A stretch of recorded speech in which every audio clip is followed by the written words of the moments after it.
progress. All right बेटा, तो चलो अब इसके आगे हम लोग करते हैं। ग्रुप नंबर 1, 2, 3, 4, 5 एंड 6 हो गया है। आ जाओ 7th में देखते हैं। इसके बाद बताओ क्रोमियम के बाद नेक्स्ट मेंबर मैंगनीज। ओके, देखो Mg स्टैंड्स फॉर मैग्नीशियम और Mn क्या है? देखो इसमें EM वर्ड नहीं आया है, राइट, इट इज मैंगनीज। फिर बताओ, हाँ जी, TC, TC मीन्स टेक्नीशियम। क्या नाम है बोलो? Manganese technetium. फिर बताओ RE, रेनियम। क्या बोलते हैं? RE stands for rhenium. Manganese, technetium, rhenium. इसके बाद बताओ, हाँ, बोरियम। देखो एक एटॉमिक थियरी है, आप इस साल पढ़ोगे इसके बारे में, कि भाई एटम के बारे में जब लोग डिस्कवर करना स्टार्ट किए तो सबसे बड़ा चैलेंज ये था कि एटम इतना छोटा होता है कि वो दिखाई नहीं देता है। तो उसके स्ट्रक्चरल फीचर्स पे, मतलब बहुत टाइम तक तो लोगों को यही लगता था कि एटम को ब्रेक डाउन नहीं किया जा सकता। और ये मैं बता रहा हूं, बहुत पुरानी बात नहीं है बेटा, आज से 200 साल पहले चले जाओ, लगभग सबके साइंटिफिक कम्युनिटी में ये था कि atom is the smallest particle, इसको ब्रेक डाउन नहीं कर सकते। तो इसलिए एटम की डिस्कवरी के अंदर हम ये सीखेंगे कि भाई कैसे उनको पता चला कि इसके अंदर इलेक्ट्रॉन है, जो चीज दिख नहीं रहा है उसके अंदर ये फिगर आउट करना इलेक्ट्रॉन है, ये बहुत बड़ी बात है। तो कोई एडवांस इंस्ट्रूमेंट ना तब थे, ना आज के डेट में इतना है कि वो करेक्ट पिक्चराइजेशन कर सके। मैपिंग अभी भी पॉसिबल है, कुछ इंस्ट्रूमेंट्स हैं जिससे हम मैपिंग कर सकते हैं, बट अभी भी बिल्कुल प्रिसाइसली चीजों को लोकेट करना पॉसिबल नहीं है। तो तब आप सोचो कि ये एक साइंटिस्ट थे नील्स बोर, उन्होंने एटम के बारे में काफी क्लोज आंसर किए थे। इन्होंने काफी सारी चीजों को सॉल्व किया था, इलेक्ट्रॉन के स्पीड को, उसकी एनर्जी को, स्पेक्ट्रम कैसे आते हैं, स्पेसिफिकली लाइन स्पेक्ट्रा, ये सब सॉल्व किया था। तो नील्स बोहर से, वहीं से ये वर्ड आया है बोरियम, याद रहेगा, ठीक है। सो मैंगनीज, टेक्नीशियम, रेनियम, बोरियम। इसके बाद बताओ, हाँ जी, आयरन। फिर बोलिए रुथेनियम, फिर ऑस्मियम, ओके,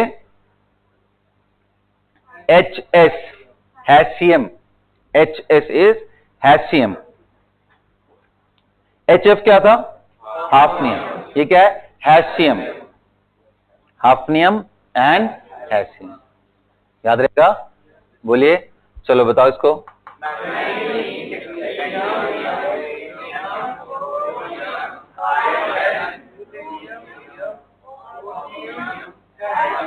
ओके, तो देखो यहां दो जगह पे मैं देख रहा हूं डिफिकल्टी है थोड़ी आप लोगों को प्रोनाउंस करने में।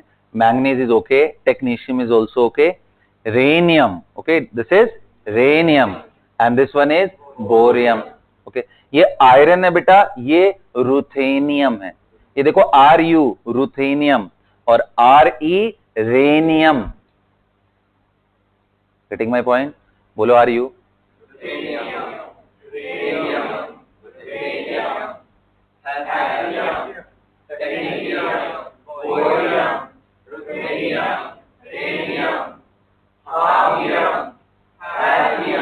ठीक है, यहां तक क्लियर है सबको? हाँ बेटा, ऑस्मियम, हाँ, osmium, OS is osmium, okay.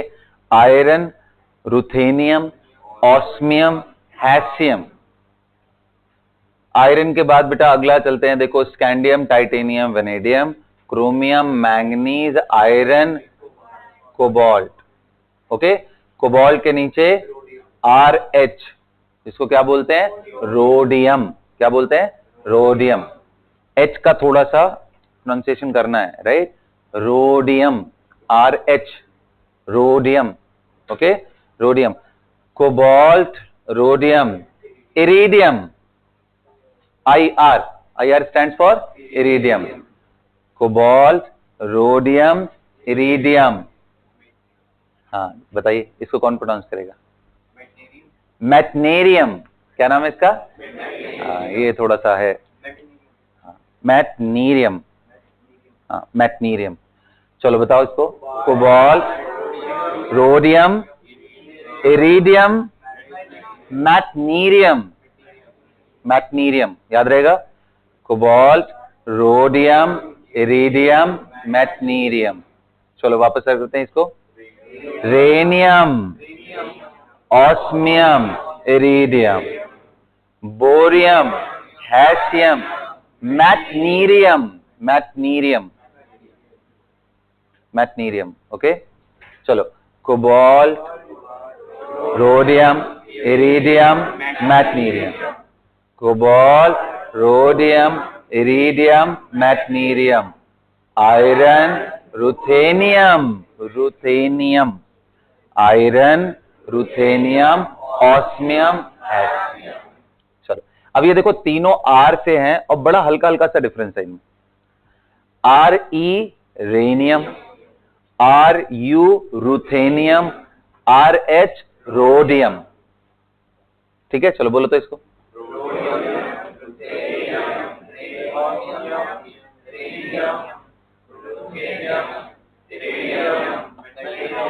मैटनीरियम, मैटनीरियम, mat T है वहां पे, मैटनीरियम, मैटनीरियम, इरिडियम, रुथेनियम, रेनियम,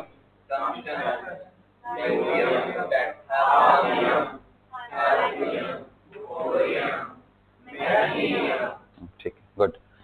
तो चलो भाई यहां पे हम लोग नंबरिंग करते चलते हैं। ये हमारा फर्स्ट ग्रुप था, ये सेकंड ग्रुप, ये third, fourth, fifth, six, seventh, eight, 9 तक पहुंच गए बच्चों, बहुत अच्छी बात है।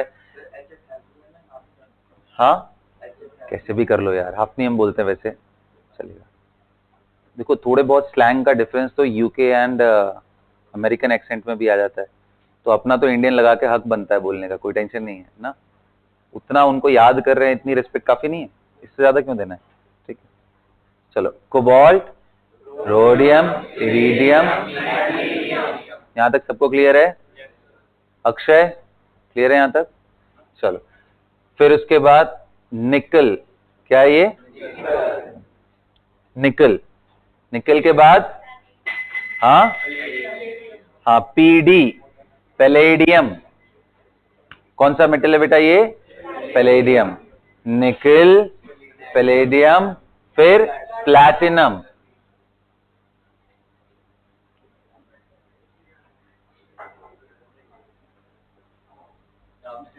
हाँ बिल्कुल सही, डार्मस्टेटियम। ये थोड़ा सा मतलब अलग सा नाम है, डार्मस्टेटियम। क्या बोलेंगे? आपको स्पेलिंग लिखना है, DARM है वो, डार्मस्टेटियम, डार्मस्टेटियम।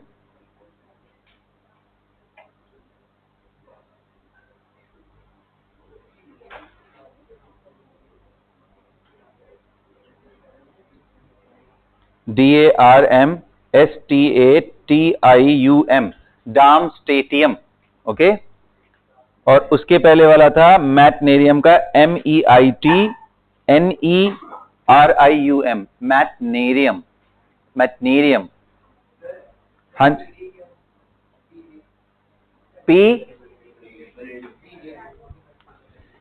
PD इज पैलेडियम, निकल, पैलेडियम, प्लैटिनम, ये कैटलिस्ट होते, बहुत अच्छे कैटलिस्ट हैं।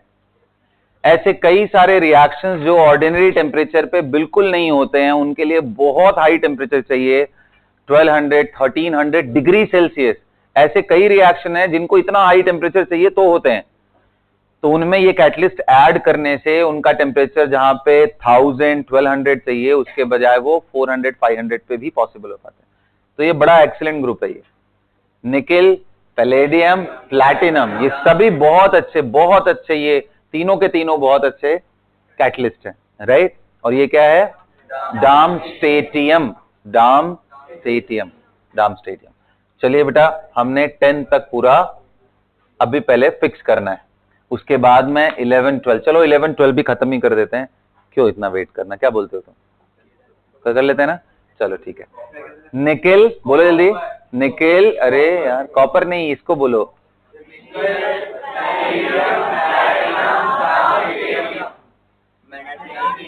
मैथनीरियम, इरेनियम, मिक्स हो रहा है अभी यहाँ पे, ruthenium, rhenium, rhenium, ruthenium, rhodium, darmstadtium. Okay great. अब इसके बाद आते हैं बेटा, निकल के आगे क्या होता है, निकल के आगे कॉपर, कॉपर, उसके नीचे सिल्वर, फिर बहुत ही एक्सपेंसिव ग्रुप है ये, सिल्वर एंड, कैसे हो यार तुम लोग को जोक भी नहीं समझ में आता है, कॉपर, सिल्वर एंड गोल्ड, है ना। अच्छा जी, इसके नीचे बताओ, हाँ आरजी, करेक्ट। क्या बोलेंगे इसको, रोएनजीनियम, क्या बोलते हैं, हाँ रोएनजीनियम, टी साइलेंट है इसके अंदर, रोएनजीनियम, रोएनजीनियम, रोएनजीनियम, ओके। आरजी स्टैंड्स फॉर रोएनजीनियम, ठीक है। चलिए वापस बोलते हैं इसको, बताओ, कॉपर, रोएनजीनियम, ये बताओ, ये बेटा, ये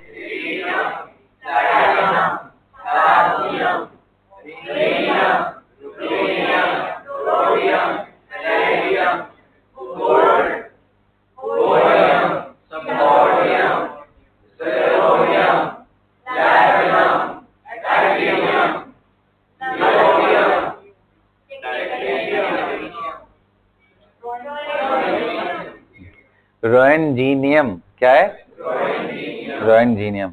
इसके बाद 12th ग्रुप को मैं कंप्लीट करने जा रहा हूं, बड़ा सिंपल सा है, जिंक, कैडमियम, ये बोलो, ये क्या है, हाँ मर्क्यूरी, मर्क्यूरी। इसके बाद, वेरी गुड, कौन बोला भाई ये इतना बढ़िया से, हाँ वेरी गुड, याद हो गया पूरा, या हाँ, तो ये इतना कैसे कॉन्फिडेंट इस पे, अभी देखा, बहुत बढ़िया, चलो वेरी गुड।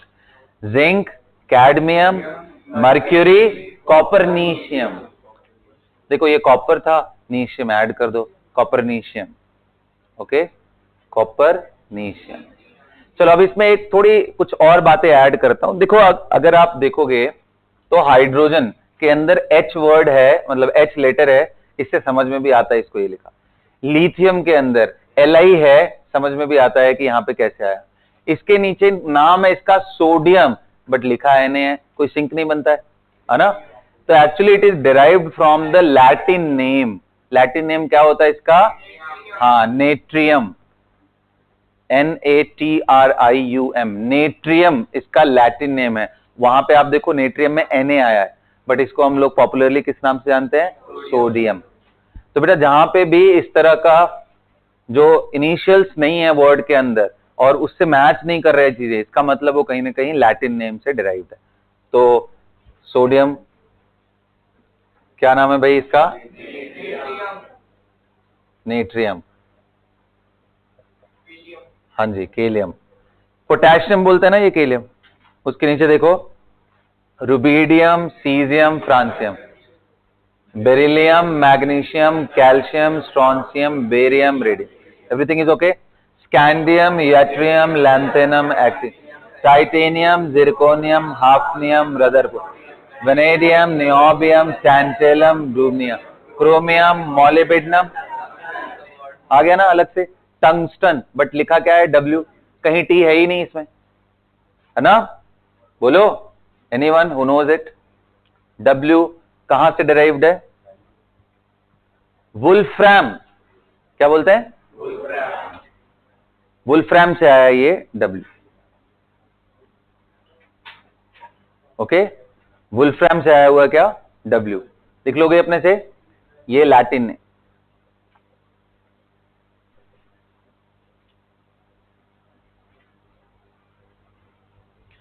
नेट्रियम, केलियम, वुल्फ्राम, या खुद से लिख लो यार स्पेलिंग तुम, हैशियम है, हैशियम, ओके गॉट इट। तो W हो गया। Sg आपको समझ में आ रहा है, सेबोर्जियम है।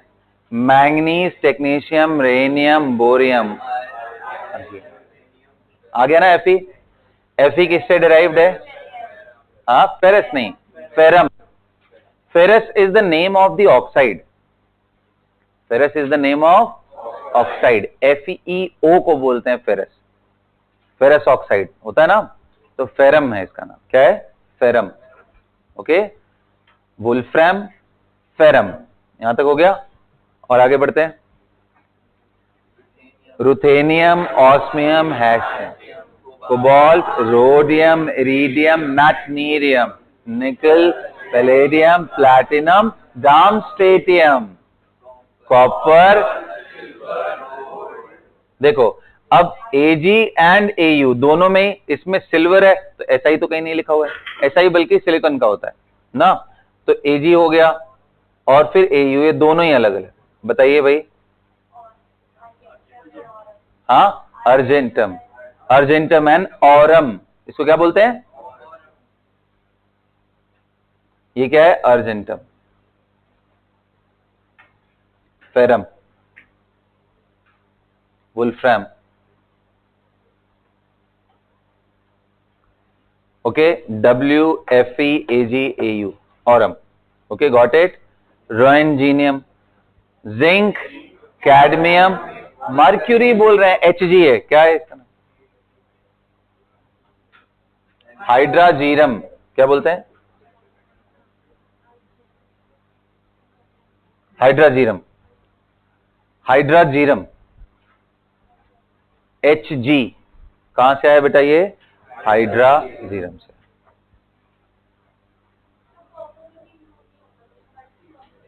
हाँ, कॉपर का, करेक्ट है। बताओ, कोई बताएगा? क्यूप्रम, बिल्कुल सही। Cu का आप लिख लो, क्यूप्रम।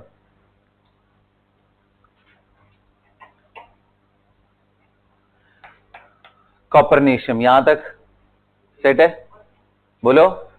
ये ग्रुप नंबर 12, इसके बाद सिर्फ 6 और बचे हुए हैं, तो कल 6 याद किया था, आज यहां तक सबको याद होना चाहिए। कितना टाइम दूं? बोर्ड पे आके लिखवाऊंगा मैं एकदम। 5 मिनट दो। चलो पहले 5 मिनट का टारगेट रखते हैं, नहीं हुआ तो उसके आगे पुश करेंगे, ठीक है? चलो, गो अहेड गाइस।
टाइम हो गया 5 मिनट, 2 मिनट और।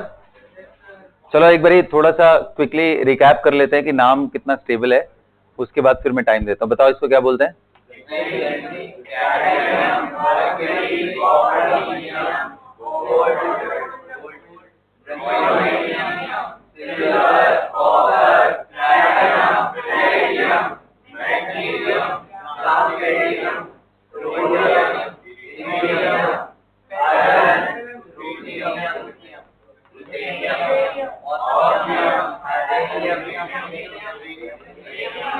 रेनियम ना?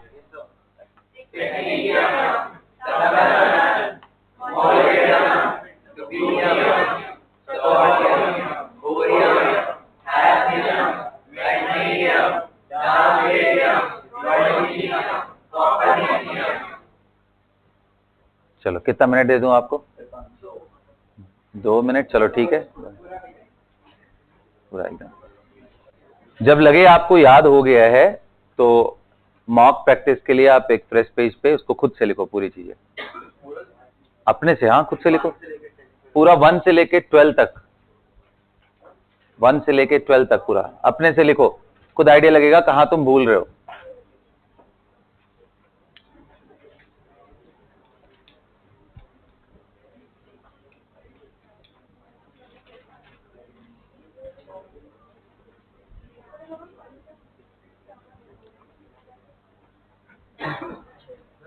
हाँ जी,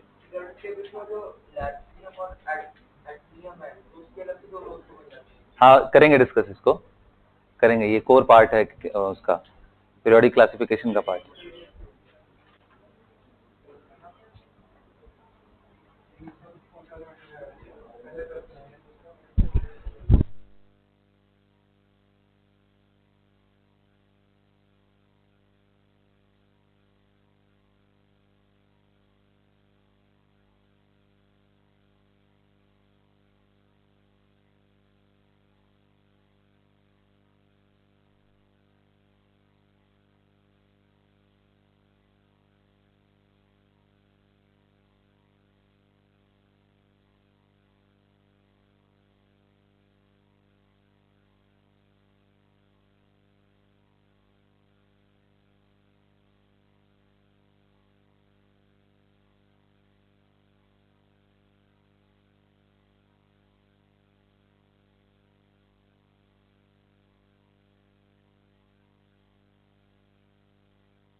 देवांशिका, याद हो गया? याद हो गया? चलो ठीक है, मैं पूछूंगा फिर अभी थोड़ी देर में। रेडी रहना बस।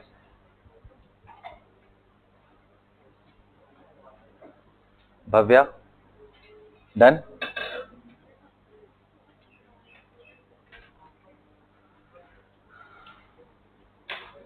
पूरा याद हो गया समग्र? लिखेगा आके? हाँ, चलो अच्छा ठीक है, मैं बुलाता हूँ फिर एक एक लोगों को। कितने लोगों को याद हो गया, हाथ उठाओ बेटा। Okay, very good. चलो वंश, आ जाओ। कल लिखा था तुमने? कल कल नहीं लिखा था ना? आ जाओ।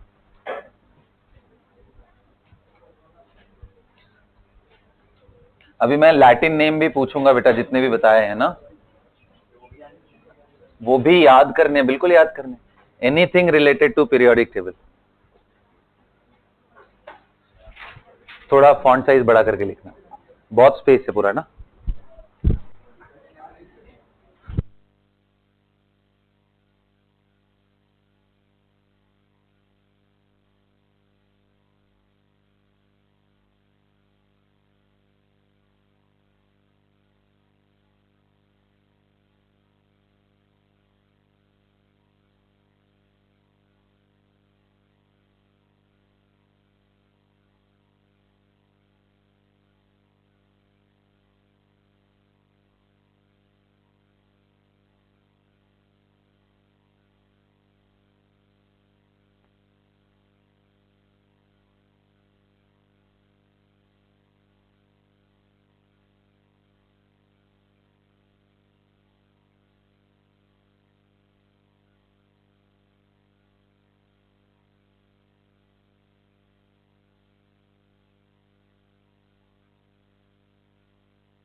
Who will come next? हाँ, अश्मित, तरन को बुलाऊंगा बाद में, पहले अश्मित को आ जाने दो। आजा बेटा।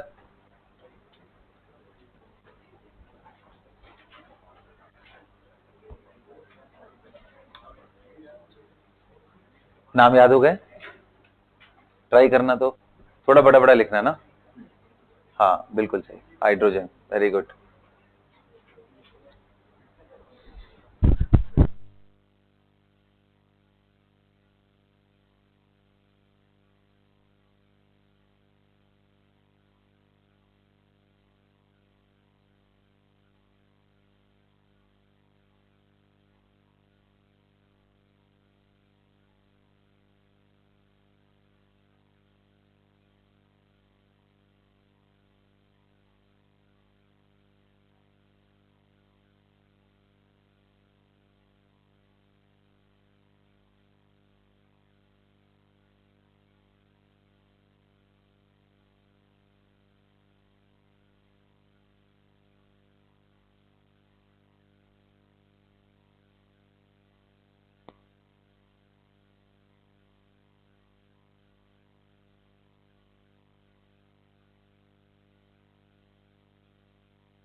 चलो बेटा, जब तक ये अश्मित लिख रहा है तब तक आप एक ब्लैंक पेज पकड़ो, कोई भी अपने, और पूरा पूरा एलिमेंट अपने से एक बार ही लिखो, मैं आके चेक करता हूँ बिना देखे ना। ऑनेस्टली, ऑनेस्टली अटेम्प्ट लेना है।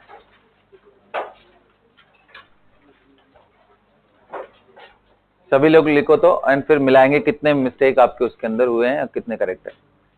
ओके,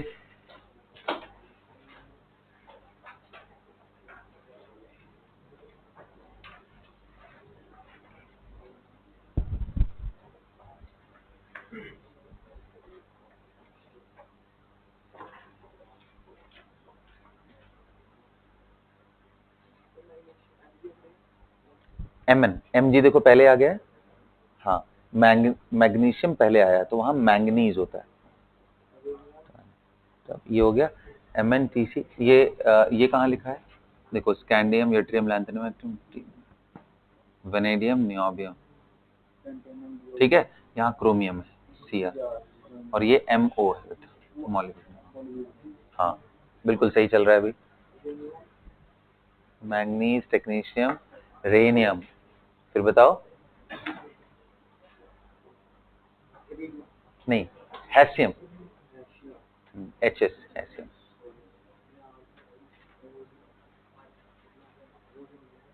हाँ हाँ बिल्कुल सही जा रहा है, RH ही है, ऊपर कोबाल्ट है।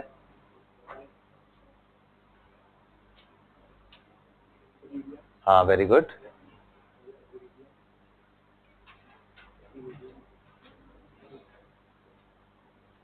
MT,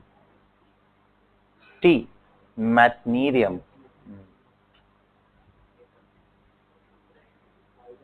हाँ वेरी गुड। देखो आयरन का ग्रुप याद करना बड़ा आसान है बेटा, तुम लोग देखो आयरन का ग्रुप याद करना आसान नहीं है। आप अगर ध्यान से देखो FeRuOS, फेरस ऑक्साइड होता है ना, FeRuOS फेरस, यहां तक सिंक बन रहा है, FeRuOS फेरस, एंड लास्ट में उसके बाद कौन सा होता है? हाँ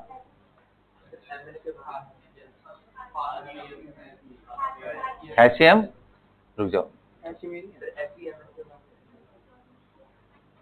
हाँ ये आपको यहां करना है। देखो scandium, titanium, vanadium, chromium, manganese के बाद आयरन, FeRuOS। बताओ, बोलो।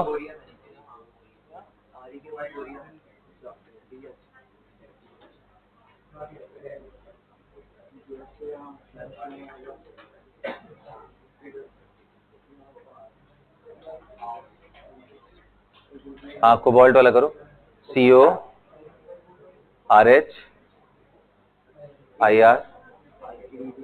हाँ, एंड फिर यहाँ मैटनीरियम आएगा, है ना? डन, लिख लिया? मैं चेक करता हूँ। हाँ मंथली कॉल,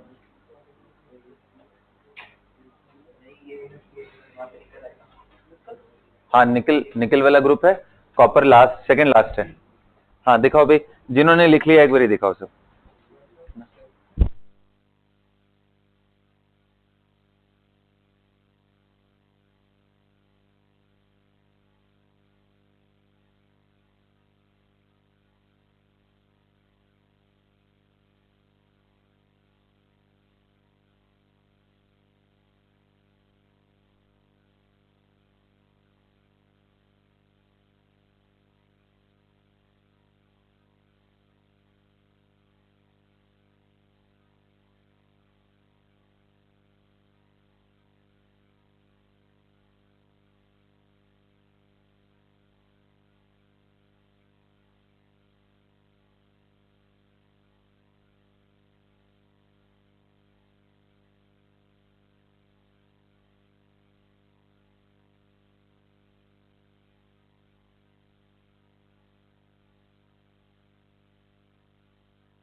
हाँ भाई, अब हाथ उठाओ। सबने चेकिंग कर लिया ना? कितने लोगों के नोटबुक में ये पूरे, अभी कितने, अगर ऐसे काउंटिंग करो ये कितने हैं बेटा? 1 2 3 4 इंटू 10, 40 तो यहीं पे। 1 2 3 4 5 6 7 8 9 10 11 12 13, 53 है। 53 में से कितने लोगों ने 5 से ज्यादा मिस्टेक किए हुए हैं लिखने में? Raise your hand. जितने लोगों ने 5 से ज्यादा मिस्टेक किए हैं, 53 के अंदर 5 से ज्यादा कितने लोगों ने? अरे अभी दिया था चेक करने के लिए ना, सर्कल किया होगा। कितने कितने मिस्टेक हुए? लास्ट के 2 याद ही नहीं हुए। ओके कोई बात नहीं। अश्मित, अच्छा तू तो यहीं पे लिख के आया। हाँ, कितने हुए हैं? लास्ट के 4, कोई बात नहीं, चलो ठीक है, कोई नहीं। एफर्ट मारो, देखो इसको साथ के साथ दिमाग में रखना। अक्षय, कितने मिस्टेक हुए? सारे क्या करेक्ट है? Very good.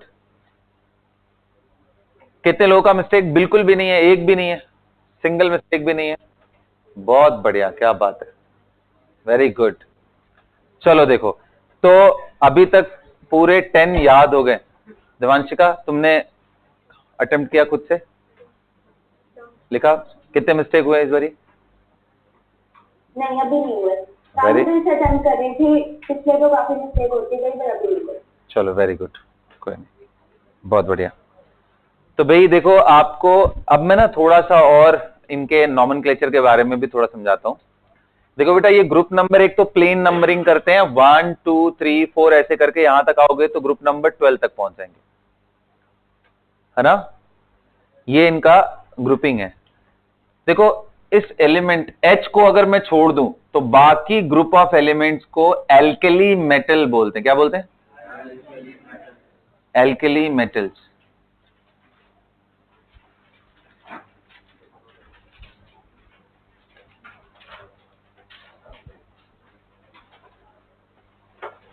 क्या नाम है इनका? Alkali metals. ओके, क्यों एल्केली मेटल्स बोलते हैं इनको? कोई बताएगा मुझे? एनीवन? एनीवन? हाँ बोलो। मतलब इनका एक्वस सॉल्यूशन कैसा होता है? हाँ, बेसिक होता है। बेस को एल्कली भी बोलते हैं, राइट? सो एल्कली मेटल्स के ये ग्रुप हुए। हाइड्रोजन इसका पार्ट नहीं है बेटा, hydrogen is not a metal. Hydrogen कैसा है? Non metal. हाँ, किसी बच्चे ने मेरे से पूछा था, विनायक तुमने ही पूछा था कि सर एक बात बताओ, इतना सिस्टमैटिक क्यों लिखते हैं? क्यों नहीं लिथियम के साथ मैग्नीशियम को यहां क्लब कर दें, स्ट्रॉन्शियम को यहां, पोटेशियम को यहां कर दें, क्या फर्क पड़ेगा? तो पहली बात देखो, एक टाइम था जब लोगों को एटम के बारे में भी क्लैरिटी नहीं था, लेकिन तब भी लोग केमिकल्स पहचानते थे, क्योंकि केमिकल को उनके प्रॉपर्टी के हिसाब से पहचानते थे। उनकी नेमिंग आप देखोगे, इसलिए केमिस्ट्री में ना कई सारे जो पैटर्न है, बिल्कुल ओल्ड नॉमेनक्लेचर, किसी एक जगह पे कोई केमिकल डिस्कवर हुआ, उसके यूसेज हुए, तो उस जगह का जो लैंग्वेज था ना, उसके हिसाब से उसका नाम पड़ा। तो तुम्हें पूरे इंटायर केमिस्ट्री में नॉमेनक्लेचर पे आओगे तो एक कोई फिक्स नॉमेनक्लेचर पैटर्न नहीं मिलने वाला है। इसलिए आगे चल करके ऑर्गेनिक केमिस्ट्री हुआ या इनऑर्गेनिक हुआ, इनमें आईयूपीएसी, आपने आईयूपीएसी का नाम सुना है? What is IUPAC known? Okay ji, international union of pure and applied.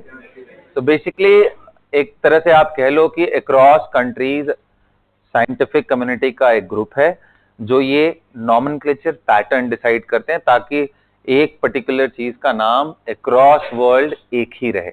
Otherwise पता चला इंडिया में हमने उसको कुछ और नाम दे दिया, ऑस्ट्रेलिया में कुछ और नाम है, यहां से ऑस्ट्रेलिया विजिट कर रहे हैं, वो नाम उनको पता ही नहीं है और हम ढूंढ रहे हैं वही केमिकल। तो इसलिए इनमें सिस्टमैटिक अप्रोच के लिए ये आईयूपीएसी, आ जाओ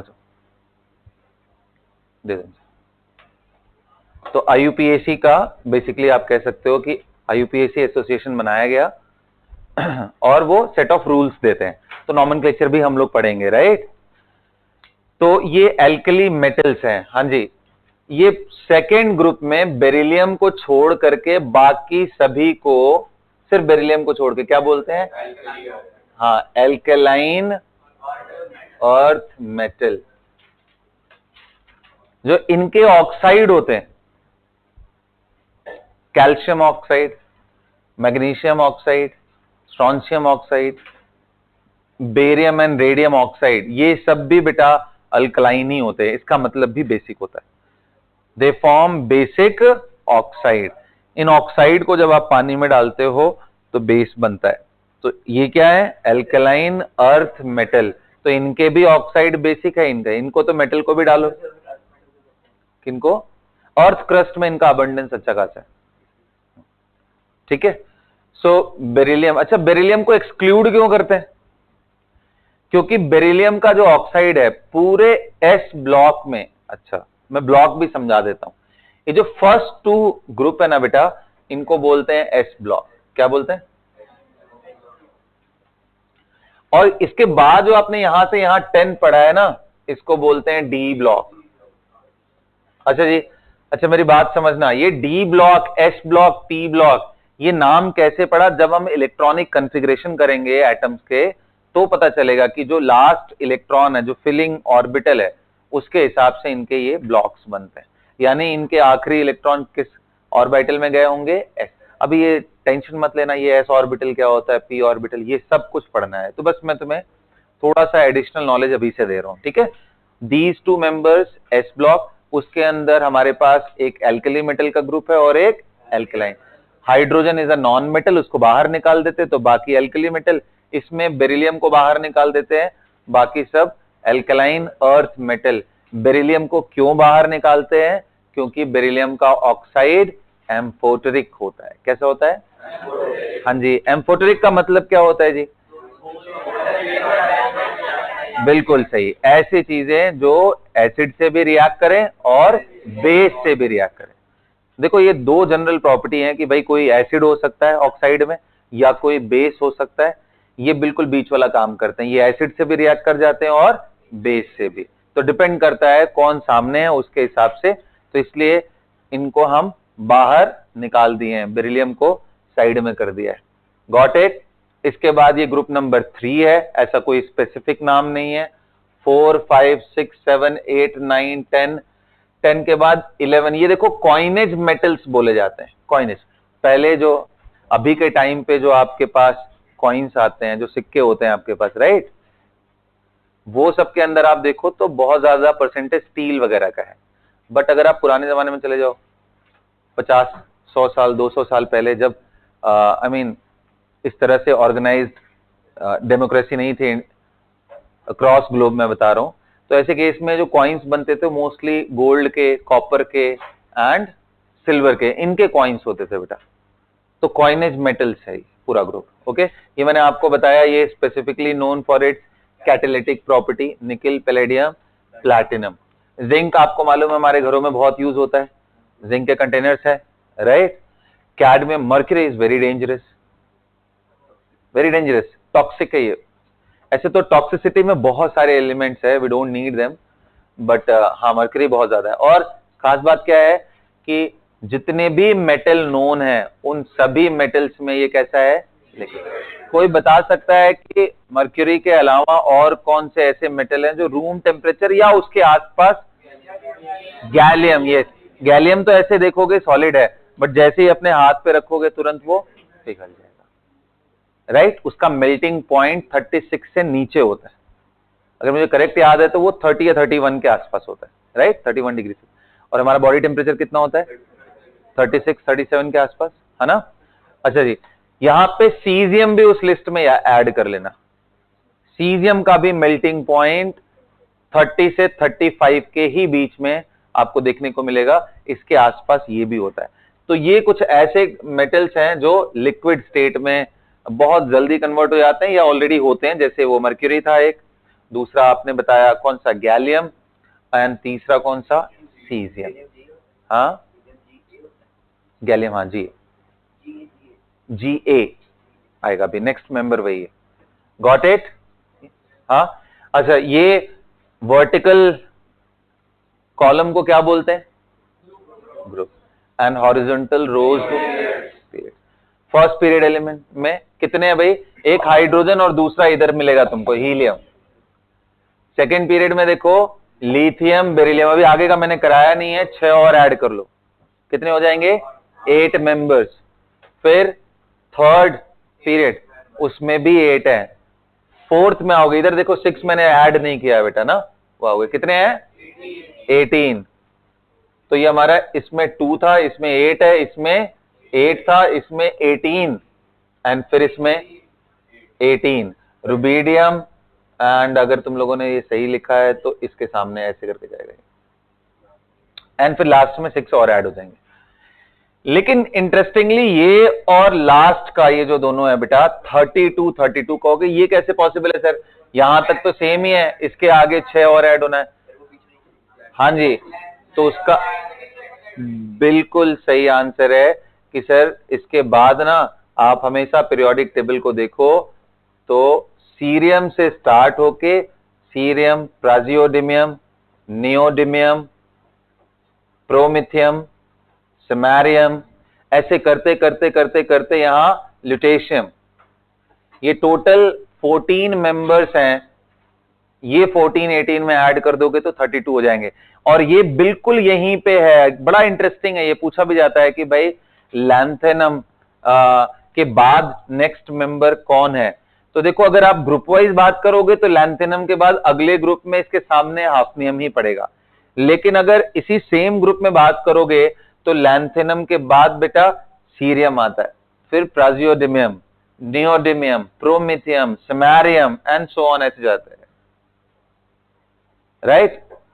तो अब इनका प्लेसमेंट क्या है, क्या इसको एक्सपैंड करके इनके बीच में नहीं रख सकते थे? आंसर है बिल्कुल नहीं। They all belong to group number 3। कौन से ग्रुप में है ये? फर्स्ट, सेकंड, थर्ड, यहीं पे। अब कहोगे सर थर्ड में रखे कैसे? तो इनकी स्टैकिंग बिल्कुल ऐसे होती है, ध्यान दो। जैसे मान लो ये पूरा एक हॉरिजॉन्टल टेबल है, पीरियोडिक टेबल। अब तुम्हें इसके ऊपर स्टैक करना है, लैंथेनम के ऊपर एक ब्लॉक समझ लो, इसको इसके ऊपर रखो, सीरियम, प्राजियोडिमियम को उसके ऊपर रखो, नियोडिमियम को और ऊपर चले जाओ, बिल्कुल ऐसे स्टैक होते होते होते होते ये बाहर की तरफ आएगा। इसलिए इनको इसी ग्रुप का पार्ट माना जाता है, याद रहेगा सबको। अच्छा जी, वैसे ही नीचे एक्टिनियम के बाद कोई बताएगा? हाँ, थोरियम, ओके, एंड लास्ट में एलआर, लॉरेंसियम। यहां से लेके यहां तक 14 फिर से मिलेंगे, वो आपका एक्टिनियम के ठीक ऊपर, एक्टिनियम, थोरियम एंड ऐसे करते करते लास्ट तक आपका लॉरेंसियम तक जाएगा। 14 ये और इनको एफ ब्लॉक मेंबर्स बोलते हैं। क्या बोलते हैं? अच्छा जी, इधर मैंने आपको बताया नहीं, आपको डी तक बताया, बोरॉन से लेकर के यहां हीलियम तक ये पूरा, इनको बोलते हैं बेटा पी ब्लॉक। तो कितने ब्लॉक हैं अगर ब्लॉक वाइज देखा जाए? एस, पी, डी, एफ,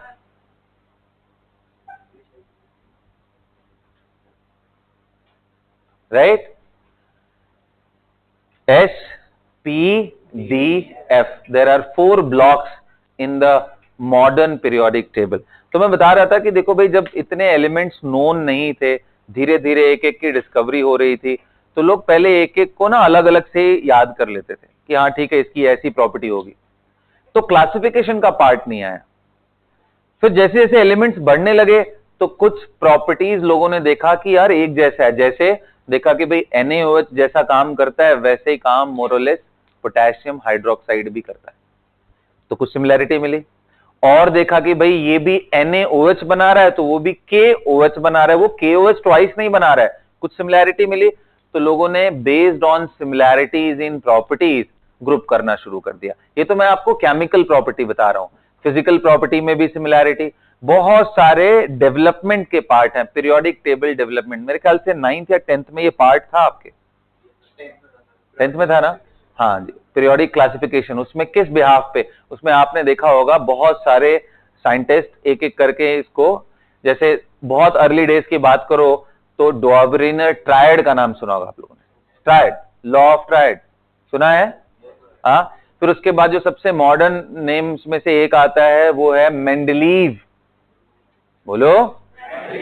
हाँ, तो उन्होंने भी क्लासिफिकेशन किया था और उनका सबसे ज्यादा अच्छा माना गया, जब तक कि लोगों को रियलिटी में न्यूक्लियस के अंदर क्या चीजें रह रही हैं उतना नहीं पता। फिर पता चला कि भाई प्रोटॉन जैसी कोई चीज होती है एंड प्रोटॉन से काफी हद तक चीजें डिटरमाइन की जा सकती हैं। लास्ट में ये काम किसने किया था? मोजले के एक्सरे के जो फीचर्स हैं उस पे बेस्ड ये पीरियोडिक टेबल बना है। तो आज जो हम पीरियोडिक टेबल पढ़ते हैं जिसको मॉडर्न बोलते हैं, मॉडर्न पीरियोडिक टेबल, उनके फादर किसको बोला जाता है? नहीं, मेंडलीव नहीं, मेंडलीव जस्ट उनसे पहले के थे। मेंडलीव का जो बेस था वो था कि भाई एटॉमिक नंबर के नहीं बल्कि मासेस के इंक्रीजिंग ऑर्डर में उन्होंने किया था, at the same time similarities in properties. इनको एक चीज मानते हुए एक ग्रुप में रखने की कोशिश करी गई। तो इसका मतलब बेटा इस कैल्शियम को विनायक इधर इसलिए नहीं रखते हैं, calcium is a bivalent, sodium is a monovalent, यानी NaOH बनाएगा जबकि मैग्नीशियम MgOH ट्वाइस बनाएगा, और MgOH ट्वाइस CaOH ट्वाइस एक जैसे होते हैं इसलिए इनको। तो ये जो इनकी ग्रुपिंग हुई है, अभी अगर मॉडर्न पर्सपेक्टिव से बात करोगे तो based on their electronic configuration, उनके आउटर मोस्ट कॉन्फ़िगरेशन एक जैसे हो, इस हिसाब से इस तरह से ग्रुपिंग करी गई। ठीक है, और जब हम लोग स्ट्रक्चर ऑफ एटम सीख लेंगे, इलेक्ट्रॉनिक कॉन्फ़िगरेशन करेंगे, तो ये अरेंजमेंट आपको मैं दिखाऊंगा। उसके बाद आएगा पीरियोडिक टेबल का जो पूरा ये जो मतलब हिस्टोरिकल बैकग्राउंड है, कब कौन से एलिमेंट डिस्कवर, बड़े इंटरेस्टिंग स्टोरीज हैं भाई इसके अंदर, है ना, बहुत ही इंटरेस्ट। आप एक फिनोमेना आता है जिसको बोलते हैं एलोट्रॉपी। कितने लोग जानते हो एलोट्रॉपी के बारे में? What do you understand by the term allotrope? Allotrope क्या होता है? यस अविराज।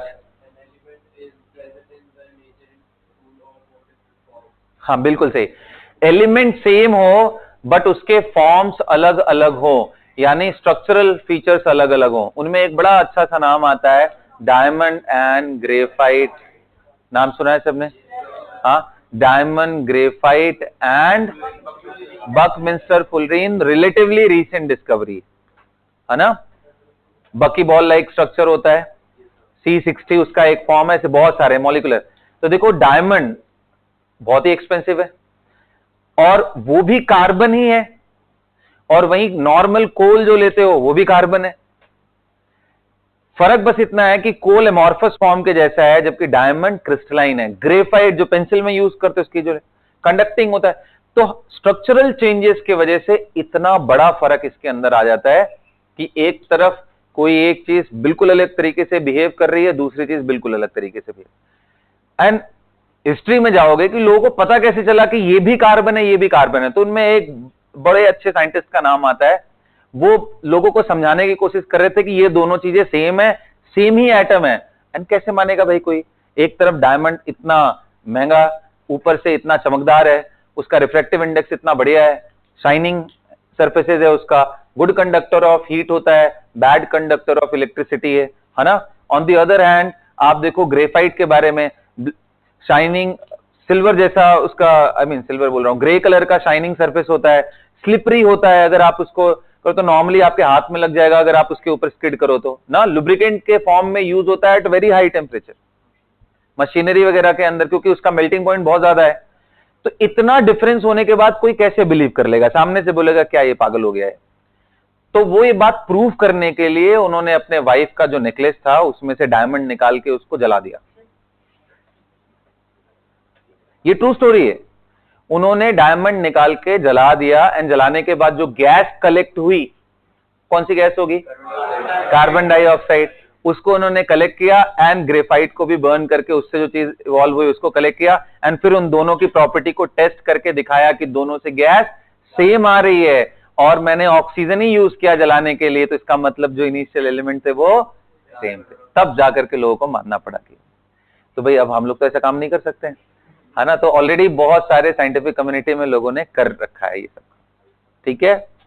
और बहुत सारी ऐसे इंटरेस्टिंग स्टोरीज हैं। जैसे एक और साइंटिस्ट का मैं नाम बताता हूं, आपने हैबर्स प्रोसेस सुना है? How many of you have heard it? Haber's process, formation of ammonia, नहीं सुना है भाई? सुना। चलो, तो उनमें भी देखो ये अपने आप में ना एक बहुत बड़ा रिवोल्यूशनरी स्टेप था to figure out some compound of nitrogen, जिनका यूज करके हम जो प्लांट्स है उनका मतलब उनको ग्रो करा सके बहुत कम टाइम में।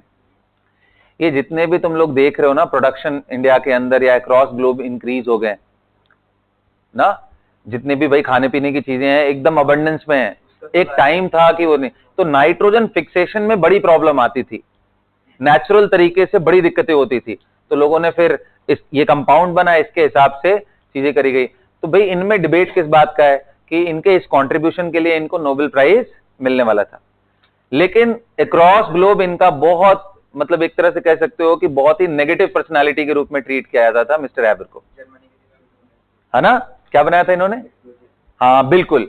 तो इनका पर्पस ये नहीं था कि भाई जो एग्रीकल्चरल चीजें हैं उनके प्रोडक्शन को इंक्रीज करना, इनका बेसिक पर्पस था, उस समय वर्ल्ड वॉर चल रहे थे, उनका ये पर्पस था कि भाई ऐसी कोई गैस बनाओ जो बिल्कुल लोगों पे अगर स्प्रेड कर दिया जाए तो बिना उनको दूर से बॉम्ब से ये सबसे उड़ाए बिना पॉइजन देके ही मार दो।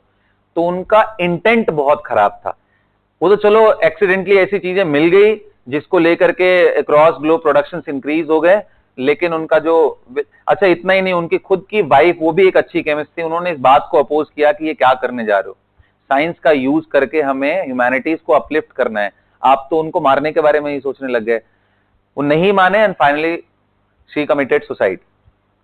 तो ऐसे मतलब भरे पड़े हैं stories for the different chemicals, atoms, ये सब हमें थ्रू आउट ईयर धीरे धीरे करके जानना है। ठीक है, तो बहुत ही इंटरेस्टिंग है, धीरे धीरे जानेंगे, इतनी कोई जल्दीबाजी नहीं। फिलहाल 10 तक सबको याद हो गया है। अगला टास्क मैं देता हूं बेटा कि आप पूरा पी ब्लॉक याद करके आओगे। पी ब्लॉक मतलब बोरॉन से लेकर के ये ट्राई करना। See you on Monday, I guess मेरी क्लास मंडे है, तो मंडे मिलते हैं फिर। That's all for the class. Tuesday कोई बात नहीं, ट्यूसडे को